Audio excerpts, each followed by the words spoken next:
सांगलीच्या शिवाजी महाराज स्टेडियमकडे प्रशासनाचे दुर्लक्ष. सांगलीची क्रीडा पंढरी की मद्यपींचा अड्डा?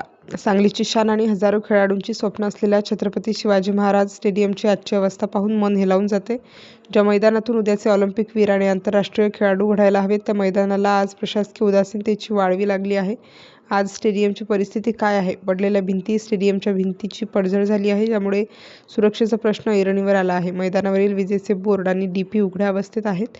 सराव करणाऱ्या लहान मुलांचा किंवा खेळाडूंचा चुकून जरी स्पर्श झाला तर या भीषण दुर्घटनेला जबाबदार कोण?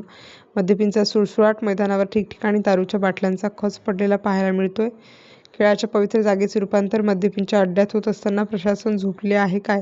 एकीकडे आपण खेळाडूंना प्रोत्साहन देण्याच्या गप्पा मारतो, तर दुसरीकडे शहराच्या मध्यवस्तीत असलेल्या मुख्य स्टेडियमची अशी दुरावस्था होते. हे सांगलीकरांसाठी भूषणावह नाही. खेळाडूंनी सराव करायचा की या घाणीशी आणि जीव घेण्या धोक्यांशी झुंज द्यायची? जर येत्या काही दिवसात यावर ठोस उपाययोजना झाली नाही तर लोकहित मंच स्टाईलने तीव्र आंदोलन छेडले जाईल.